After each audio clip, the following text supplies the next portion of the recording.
ఓం నమో భగవతే శ్రీరమణాయ.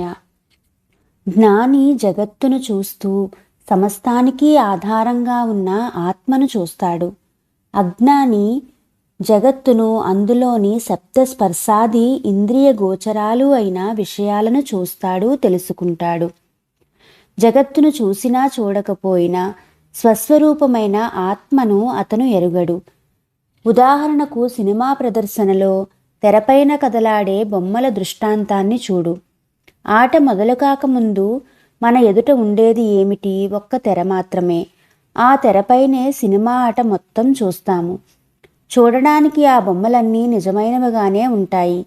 కానీ వెళ్ళి వాటిని పట్టుకోవడానికి ప్రయత్నిస్తే మనకు ఏమీ చిక్కదు. అది నిజం అని తోచిన బొమ్మలు ఉన్న తెర మాత్రమే. ఆట ముగిసి బొమ్మలన్నీ మాయమైపోయినప్పుడు ఏమీ మిగలదు, ఆ తెరే మిగులుతుంది. అలాగే ఆత్మ విషయంలో కూడా ఆత్మ ఒకటే ఉంది. బొమ్మలు వస్తాయి, పోతాయి.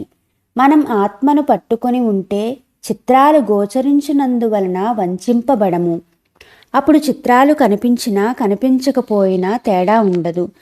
తెరను ఉపేక్షించి బొమ్మలను మాత్రమే చూసినప్పుడు అవి తెరకు భిన్నంగా ఉన్నాయని మనం భ్రమిస్తాము.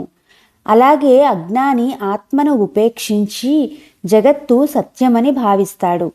తెర లేకుండా బొమ్మలు లేనట్లుగా చూసేవాడు లేకపోతే చూసేందుకు ఏమీ ఉండదని తెలుసుకోవాలి. ఇలా తెలుసుకోకపోతే మనము భ్రాంతికి లోనవుతాము.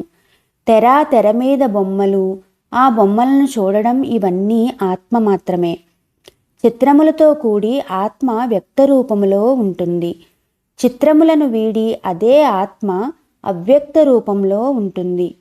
ఆత్మ వ్యక్త రూపంలో ఉన్నదా, అవ్యక్త రూపంలో ఉన్నదా అనేది జ్ఞానికి ముఖ్యం కాదు.